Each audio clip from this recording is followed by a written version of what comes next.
आज की चर्चा बाकी बचे हुए करणों के ऊपर। जैसा पिछली व्याख्यान में बताया था कि जो करण है वो कार्यशैली का उपकरण है, उससे लाभ लिया जा सकता है किस प्रकार से, अपने व्यापार को, अपने कार्य को, अपने कार्य क्षेत्र को, अपने कर्म को। जन्म पत्रिका के अंदर दशम स्थान जो होता है वो कर्म का है, और कर्म जीवी होना व्यक्ति के लिए अत्यधिक आवश्यक है।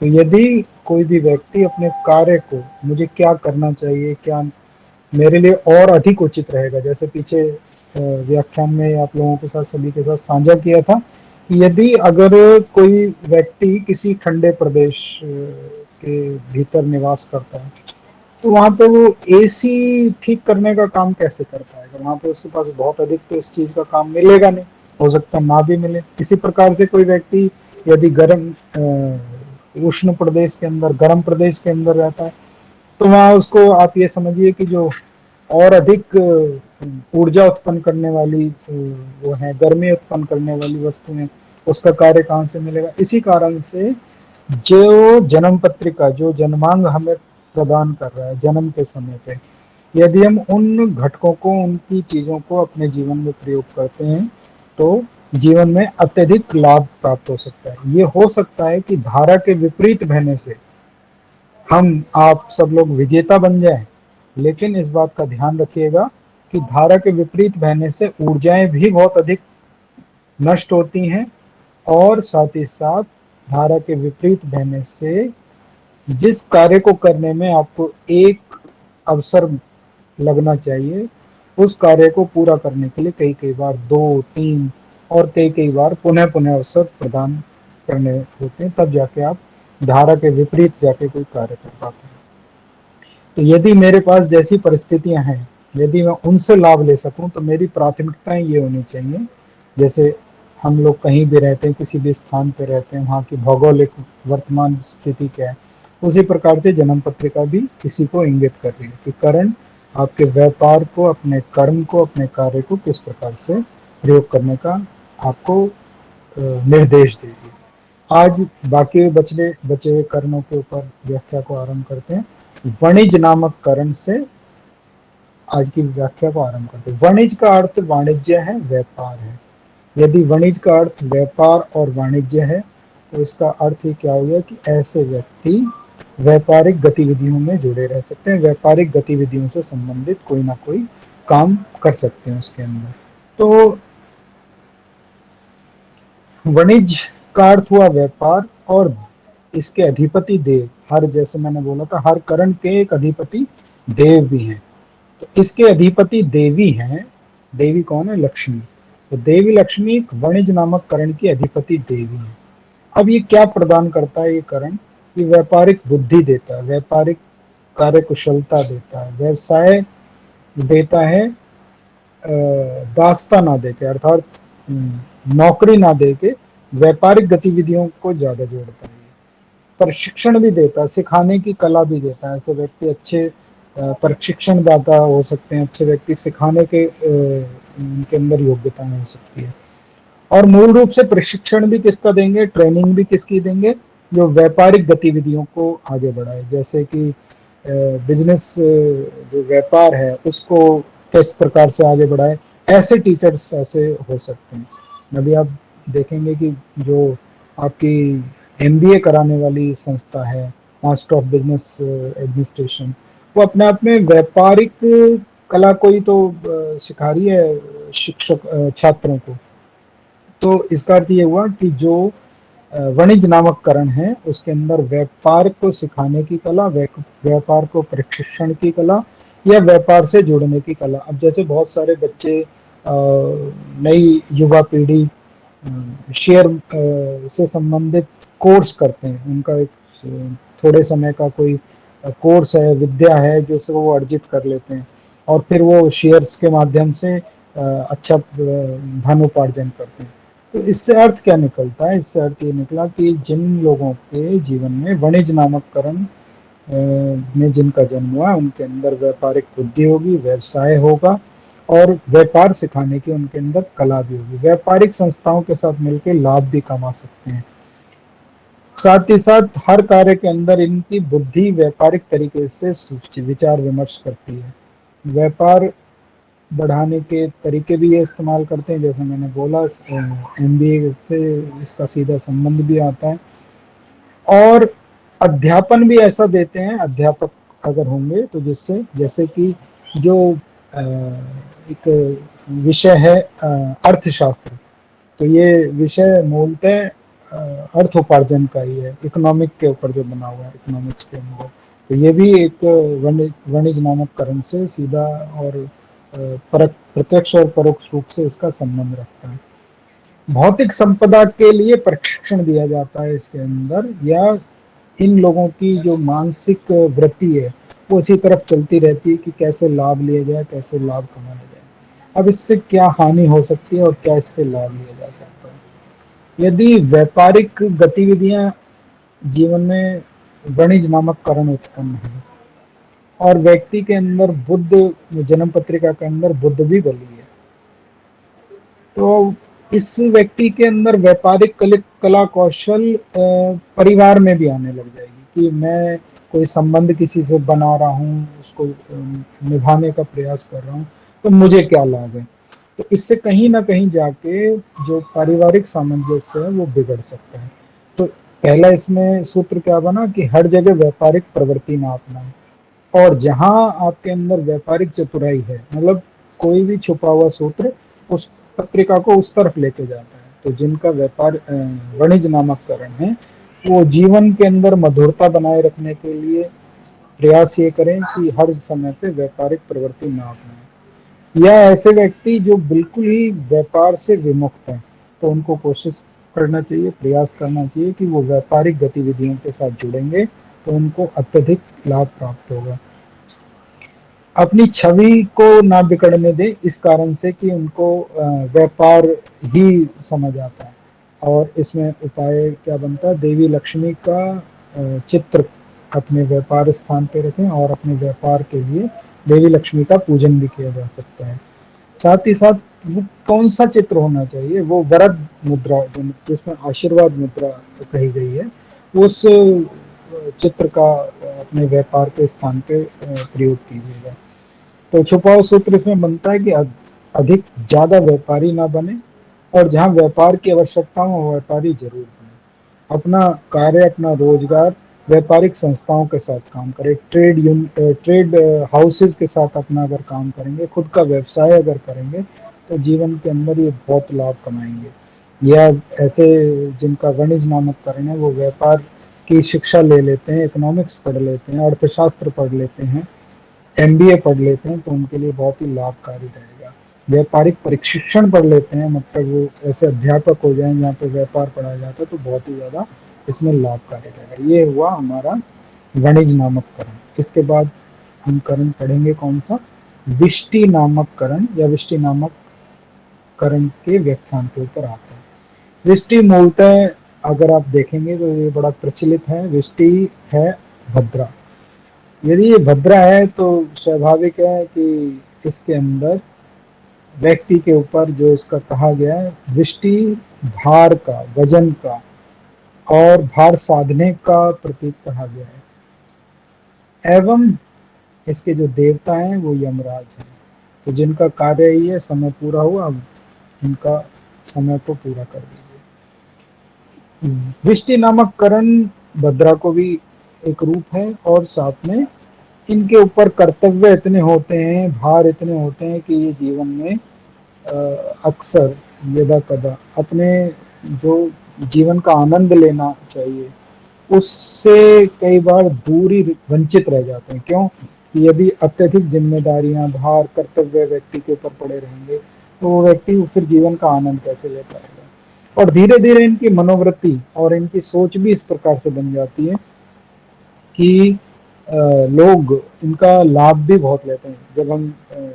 जब युवा काल में हमने एक सिनेमा देखा, तो उसमें एक बहुत अच्छे अभिनेता थे, तो वो अपने ऑफिस के अंदर काम कर रहे थे, तो उनके ऑफिस पे उनकी टेबल के ऊपर एक फाइल और आके रख दी, ये काम भी आप कर लेना। वो बेचारे उस काम को भी करने लग गए, और फिर उसके बाद एक और फाइल और उनके यहाँ भिजवा दी। तो मतलब इनके जीवन में ये तो बना रहेगा कि इनके ऊपर भार पड़ता रहेगा, और इनकी आदत भी ऐसी होती है कि ना चाहते हुए भी इनको दूसरे का काम इतनी जल्दी संतुष्टि देता नहीं है, और ये दूसरे के काम को भी अपने तरीके से करना चाहते हैं, या उसका कर्तव्य भी अपने जिम्मेदारियों की तरह। ये जीवन में कर्तव्य निभाने का, भार उठाने का प्रतीक है। कर्तव्य परिवार के भी हो सकते हैं, दायित्व परिवार के भी हो सकते हैं, और साथ ही साथ दायित्व हमारे कार्य क्षेत्र के भी हो सकते हैं। हर काम में इनकी मनोवृत्ति भी ऐसी हो जाती है, हर काम में सीधे हस्तक्षेप करना चाहते हैं, उसमें जाके सीधा जुड़ना चाहेंगे कि इस काम को मैं कर सकता हूँ और मैं आपसे अच्छे तरीके से कर सकता हूँ। और अभी आप ये सब जानते ही हैं कि यदि कोई भी काम आप कर रहे हो और उसको आगे दूसरा अपने ऊपर उसकी जिम्मेदारी ले लेगा कि मैं इसको करूँगा, तो कोई व्यक्ति क्यों काम करेगा? वो कहेगा कि ठीक है, आप कर लीजिए, मुझे क्या है, मेरे को विश्राम करने का समय मिलेगा, काम आप करो, मैं विश्राम करूँगा। तो इनको दूसरों के कार्य से संतुष्टि होगी नहीं, और ये हर काम के अंदर अपना हस्तक्षेप प्रदान करना चाहेंगे, और हर कार्य के अंदर अपने विचार और अपने परामर्श भी देते रहना चाहते हैं। तो स्वाभाविक है कि यदि कोई व्यक्ति किसी दूसरे के कार्य में विचार देगा, परामर्श देगा, तो जो उस काम को पहले से वो व्यक्ति कर रहा है वो कहेगा कि भाई आप ही कर लीजिए इसको, अगर इतना ही आपको इस चीज की जानकारी है। तो इस कारण से इनके ऊपर कार्य का भार, दायित्व निभाने का भार, कर्तव्यों का भार इनके ऊपर इनका पड़ा रहता है। यही इनके अंदर छुपा हुआ दोष है। उपाय क्या है? उपाय क्या है कि अपना कार्य या कोई भी कार्य इस प्रकार से करें कि आप निर्देश दें और दूसरे उस काम को करने का प्रयास करें। यदि जन्म पत्रिका के अंदर विष्टि नामक करण बना हुआ है और शनि बलवान है, यदि जन्म पत्रिका के अंदर वृष्टि नामक करण बना हुआ और शनि बलवान है, तो ऐसा व्यक्ति कर्तव्य जिम्मेदारियां उठाएगा ही उठाएगा। तो उसको बुद्ध को जागृत करना चाहिए। अतः बुद्ध क्या है? व्यापारिक कला कौशल है, या बुद्ध चतुराई है, या बुद्ध पृथ्वी तत्व है। तो ऐसे व्यक्ति के लिए उपाय क्या बनता है कि ऐसा युति करें, ऐसा अपनी बुद्धि का प्रयोग करें कि ये एक निर्णय लें और दूसरे इस काम को पूरा करें, और ये उनका नेतृत्व करें, ना कि उनकी दास्तां, उनके नीचे जॉब करें और उनका अनुसरण करें, बल्कि उनका नेतृत्व करें। तो ऐसे लोग जीवन में बहुत ही अत्यधिक लाभ कमा सकते हैं। किसी के निर्देशों को वहन करना और किसी के ऊपर निर्देश देने में बहुत ही अंतर है। जब कोई व्यक्ति निर्देश देता है तो स्वाभाविक है कि जन्म पत्रिका के अंदर बृहस्पति, सूर्य और मंगल अपने आप में बल हों प्रदान करेंगे और बलवती होंगे। और जो कोई व्यक्ति निर्देश लेके केवल कार्य करे जा रहा है, तो क्षीण चंद्रमा भी हो सकता है, शनि भी हो सकता है उस पत्रिका के अंदर बली स्थिति में, और या फिर कहीं बुध की पीड़ा भी छुपी होती है। जो जिनका बुध अच्छा है वो ऐसे व्यक्ति चतुराई से अपने ऊपर निर्देश नहीं लेंगे, और वो ऐसा प्रयास करेंगे कि उनको निर्देश देने का अवसर मिल जाए। इसीलिए उपाय क्या बनता है इसके अंदर? शास्त्र के अनुसार संध्या के समय में, सायंकाल के अंदर किसी पवित्र पौधे के पास प्रकाश का प्रबंध करें। जैसे हमारे भारतवर्ष में माताएं, बहनें, गृहिणियां तुलसी के पौधे के पास दीपक प्रज्वलित करती हैं, दीपक प्रकाशित करती हैं। उसी प्रकार से किसी भी पवित्र पौधे के पास में संध्या के समय में कोई प्रकाश की व्यवस्था कर दीजिए। यदि वहाँ की स्थितियाँ, भौगोलिक स्थितियाँ आपके लिए लाइट मतलब कि अग्नि प्रज्वलित करने की आज्ञा नहीं देते, तो कम से कम उस स्थान के ऊपर कोई लाइट का प्रबंध कर दीजिए। उससे काफ़ी लाभ मिलेगा। और इस दोष निवारण के लिए एक परिहार खंड में आता है कि इन लोगों को भद्रा नामक जो नाम है भद्रा के, या भद्रा नामावली का प्रयोग करना चाहिए। भद्रा नामावली आप चाहेंगे तो हमारे उसके ऊपर भी उपलब्ध है, यूट्यूब के ऊपर। तो उसके प्रयोग से भद्रा के नामों का उच्चारण करने से भद्रा नामक योग या विष्टि नामक योगों से निवृत्ति मिलती है, और उनसे जीवन में प्रकाशमान हो सकता है जीवन, ऐसा ज्योतिष शास्त्र कहता है। तीसरा, आज का जो तीसरा कारण है वो हुआ शकुनी। शकुनी करण, अभी तक जो हमने करण करण पढ़ा है उसमें 8वां करण, और आज का ये हमने 3रा करण पढ़ा है। शकुनी क्या है? ये महाभारत काल के शकुनी को मत समझ लीजिएगा कि ये वो शकुनी है। ये शकुनी का अर्थ है पक्षी या पंछी। तो जिस प्रकार से पक्षी के अंदर चंचलता बनी रहती है, जिस प्रकार से पक्षी के अंदर सदैव ही एक चंचलता बनी रहती है, और उस चंचलता के कारण से, पक्षी के अंदर जो चंचलता बनी है, उस चंचलता के कारण से वो व्याकुलता, बेचैनी सदैव उसके अंदर बनी रहेगी। तो शकुनी का अर्थ ज्योतिष शास्त्र में कहा गया है कि ये पक्षी है, देवता इसके कली हैं। अभी कल की देवता या कली देवता के बारे में बहुत सुनने को आता है कि जब ये कलयुग चल रहा है तो कली देवता आएंगे और दुष्टों का संहार करेंगे। इसका अर्थ ये हुआ कि इनके जो विचार हैं बड़े ही परिवर्तनकारी होते हैं, क्रांतिकारी हो सकते हैं, और इनके विचार बहुत ही जो है अदलते बदलते और व्याकुलता से भरे हुए रह सकते हैं। जिस प्रकार पक्षी कभी स्थिर नहीं होता है, जिस प्रकार से पक्षी कभी स्थिर नहीं होता है, उसी प्रकार से जिनका शकुनी नामक करण है उनके अंदर भी स्थिरता बलवान नहीं होती है। और इस स्थिरता ना होने के कारण से जीवन में एकाग्रता, स्थिरता या एक निश्चितता, मुझे क्या करना है, उसमें कहीं ना कहीं समस्याएं आ सकती हैं। ये व्यक्ति यथार्थ में अर्थात प्रैक्टिकल में तो जीवन जीते नहीं है, और कल्पनाओं में ये इनका विचार बहुत बना रहता है। तो जब ये कल्पनाओं में बने रहेंगे, पक्षी नामक शकुनी नामक करण पक्षी उसका अर्थ, और कली नामक उसके देवता, तो जब कल्पनाएंशील रहेंगी तो व्यक्ति यथार्थ के जीवन में कैसे आएगा? कल्पनाएं तो यथार्थ में परिवर्तन होने में बहुत समय लेंगी। तो लाभ कैसे लिया जा सकता है इसका?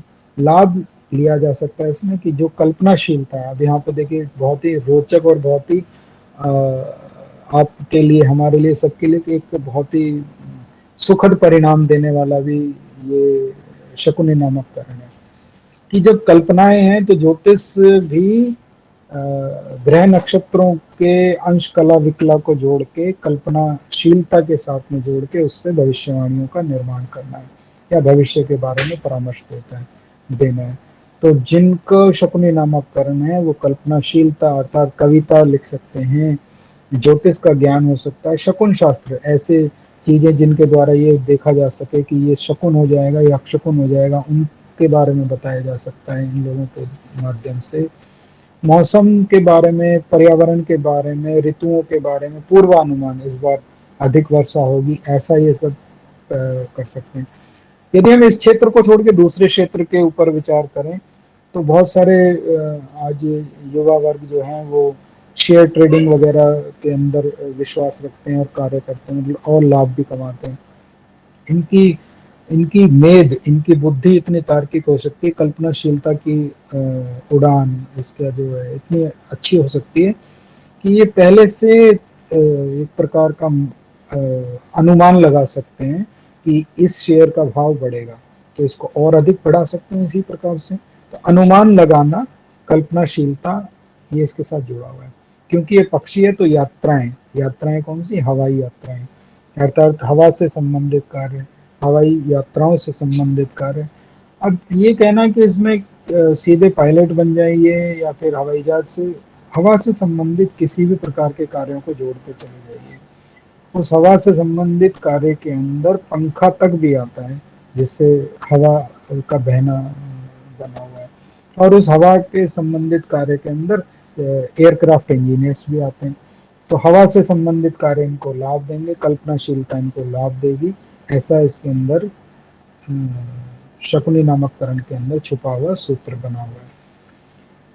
परिहार क्या कहता है कि क्या इससे और ऊर्जाओं का लाभ ले सकते हैं? वायु, जैसे मैंने कहा था, वायु तत्व राशियों में अधिक ग्रह हों और शकुनी नामक करण हो तो उसको सामंजस्य, उसको संतुलन बनाने के लिए उपाय किए जाते हैं। तो उड़ते हुए पक्षी का चित्र, जिसमें पक्षी उड़ रहे हों, उस चित्र का प्रयोग भी अपने कार्यालय में, अपने व्यवसाय में कर सकते हैं। या फिर जो परंपराओं को मानने वाले हैं, भगवान विष्णु का गरुड़ के ऊपर बैठा हुआ चित्र भी अपने कार्यालय में श्री हरि विष्णु का गरुड़ के ऊपर बैठा हुआ चित्र भी अपने कार्यालय में लगा के उसके दर्शन कर सकते हैं और उससे लाभ इनको प्राप्त हो सकता है। चतुष्पद, इसके बाद हम करण करेंगे, नौवां करण, और इसका नाम है चतुष्पद। चतुष्पद, चतुष का मतलब चार, पद का मतलब पांव, चार पांव वाला। वैसे तो मानव भी दो हाथ और दो पैरों को धीरे धीरे परिष्कृत करते करते, जैसा कि सिद्धांत कहते हैं कि मानव सदैव मानव नहीं था, कभी पूर्व काल में उसका भी कोई और ही रूप रहा होगा। लेकिन चतुष्पद का अर्थ है कि वो जीव जो आज भी चतुष्पद ही है।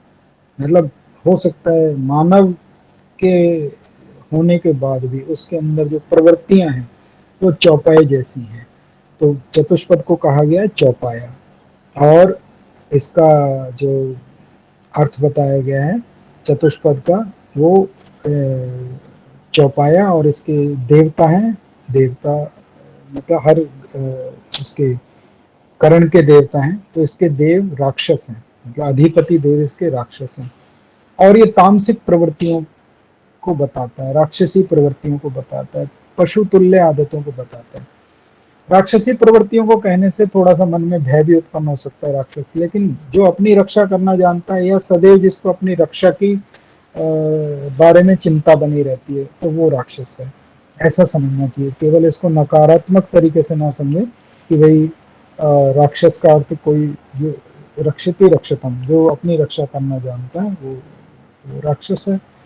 या फिर जिसके अंदर इतनी ज्यादा हिंसक प्रवृत्तियां हो जाएं कि जो केवल और केवल अपनी रक्षा करना जानता है और किसी की और की रक्षा ना कर समझ लीजिए, वो भी राक्षस है एक प्रकार से। तो पशु पक्षी विशेषकर चार पांव वाले चौपाए, इनसे संबंधित चतुष्पद के बारे में बताइए। कार्य क्या करने चाहिए इनको? बड़ा वाहन अर्थात भारी भरकम वाहन जो होते हैं उसका कार्य कर सकते हैं, ट्रक से संबंधित कार्य कर सकते हैं, बसों से संबंधित कार्य कर सकते हैं, ट्रैवलिंग से संबंधित भी कार्य कर सकते हैं जहाँ बड़ी बड़ी गाड़ियों का प्रयोग होता है। और ऐसा कोई कार्य, ऐसी कोई मशीन उपकरण जो श्रम को घटाने वाली हो, अर्थात लेबर को घटाने वाली हो, उससे संबंधित कार्य भी ऐसे लोग कर सकते हैं। ऐसे उपकरणों से संबंधित काम, जैसे जेसीबी है, वो भी एक प्रकार से श्रम को घटाती है। तो है तो एक, अब देखिए कि तामसिक मशीन, और पिछले समय में तो बहुत ही प्रसिद्ध भी रही है वो उपकरण। लेकिन अपने आप में वो जो मशीन है वो बहुत सारे लोगों का कार्य को कर देती है। और व्यक्ति जहाँ श्रम बचता है, यद्यपि हो सकता है भारतवर्ष के लिए वो कम उपयोगी हो, क्योंकि यहाँ पर लोगों को व्यवसाय की आवश्यकता है, किंतु हमारे यहाँ ज्योतिषीय उद्देश्य है ऐसा कोई कार्य जिसमें भारी भरकम वाहन होते हों, भारी भरकम जो मशीनें हैं, उपकरण हैं, उनका प्रयोग होता है, उनका कार्य करने से इनको लाभ हो सकता है। लेकिन साथ में इसमें ध्यान रखना चाहिए कि ये राक्षस है, चतुष्पद है, तो उस सीमा तक काम करना चाहिए जिस सीमा तक हमारा तन, हमारी बॉडी हमारा साथ दे रही है। ऐसा ना हो कि हम उस सीमा तक काम करते चले जाएं कि अगले दिन काम करना ही मुश्किल हो जाए। अर्थात ऐसी सीमा तक काम ना करें जहाँ बदन ही टूटने लग जाए, शरीर ही टूटने लग जाए। काम करिए, लेकिन क्योंकि इनके अंदर ये होता है कि आज करेंगे तो करके ही उठेंगे। और यदि शारीरिक क्षमताएं आपको या चतुष्पद नामक करण के व्यक्ति को ये वो स्वीकृति नहीं दे रही कि ये इतना काम वो कर भी सकते हैं, और फिर भी वो काम में लगे, तो कहीं ना कहीं उनकी हानि होने का पूरा संबंध बनता है। तो ऐसा कोई काम ना करें जिसमें अत्यधिक जुड़ के बस काम ही करते चले जाएं।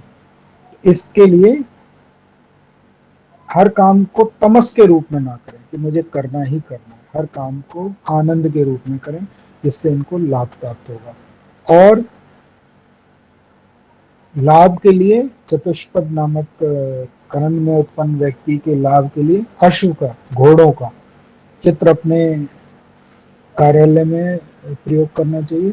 और वृषभ पूजन, वृषभ भी चतुष्पद ही है और बहुत ही निष्ठावान जीव है, जो जिस कार्य में उसको लगा दिया जाता है उस कार्य को पूरा करके ही अपना वो करते हैं, तो उससे सीख लेनी चाहिए और वृषभ का पूजन करना चाहिए। अश्व घोड़े का चित्र का प्रयोग कर सकते हैं और वृषभ पूजन कर सकते हैं। ये चतुष्पद नामक करण के बारे में शास्त्र संकेत देता है। इसके बाद हम आते हैं नाग नामक करण। नाग नामक करण से सीधा सा संबंध बन रहा है कि ये सांप से संबंध होगा इसका कहीं ना कहीं। तो देवता इसके सर्प ही हैं। नाग का अर्थ भी सर्प है और देवता भी इसके सर्प है। तो सरीसृप भी इसमें आते हैं, जो रेंगने वाले कीड़े मकोड़े हैं, जीव हैं, वो सभी इसके अंदर आते हैं। अब नाग को ध्यान में आते ही सीधा मस्तिष्क के अंदर आता है कि प्रत्युत्तर देने वाला, जब उसे उसको छेड़ने का प्रयास करेंगे तो वो फुंकार भी मारेगा, तो प्रत्युत्तर देगा, फुंकार भी मारेगा, प्रतिशोध की भावनाएं भी इसके अंदर रहेंगी और इनके क्रियाकलाप घातक भी हो सकते हैं। इनसे थोड़ा सा सावधान रहना चाहिए। इनको क्या करना चाहिए जिससे इनको जीवन में लाभ मिले?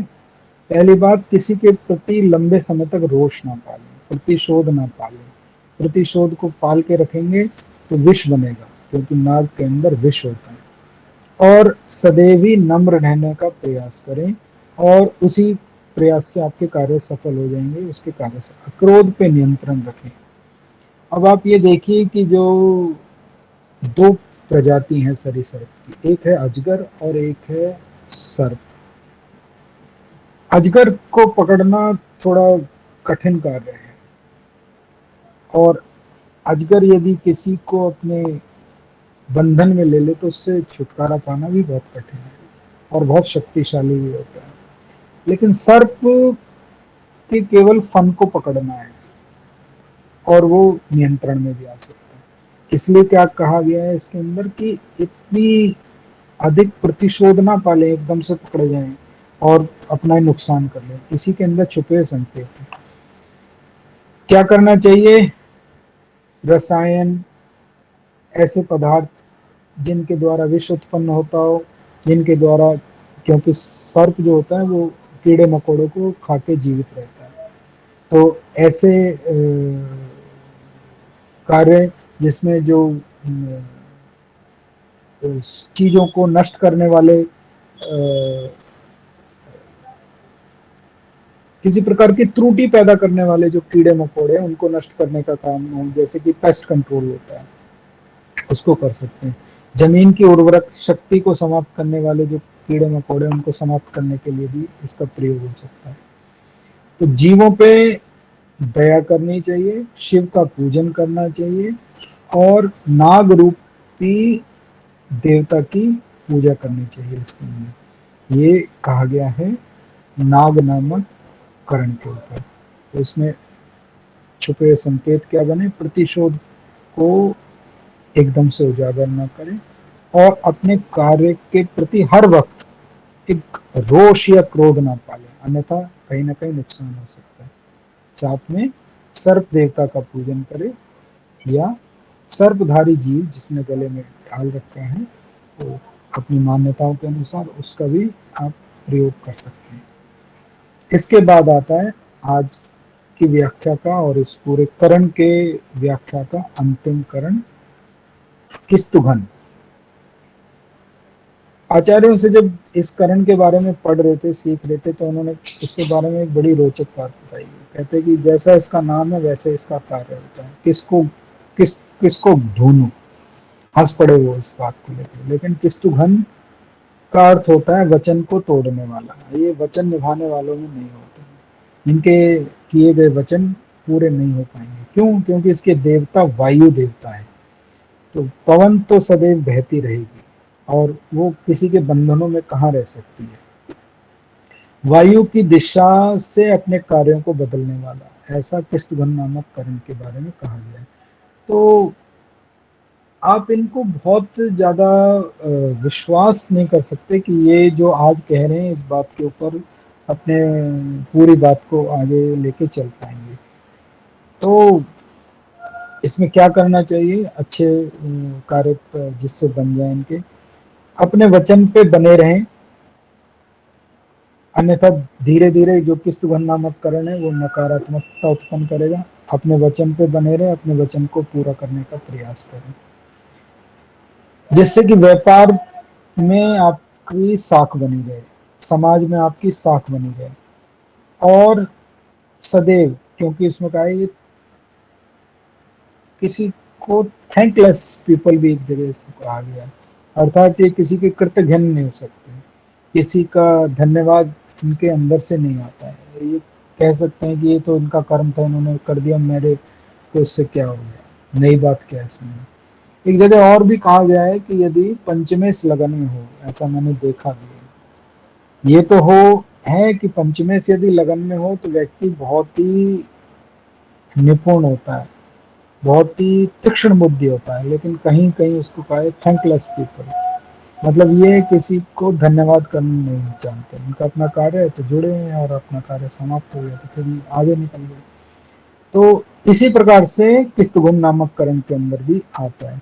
तो क्या करना चाहिए, अपने जिन्होंने समय पे आपकी सहायता प्रदान करी है, आपका सहयोग दिया, उसको सदैव याद रखें, प्रयास कीजिए, अपने वचनों को निभाने का प्रयास कीजिए। और मारुति पुत्र, पवन पुत्र हनुमान जी का इसमें पूजन करने से या उनके बारे में सिमरन करने से इनको लाभ प्राप्त होता है।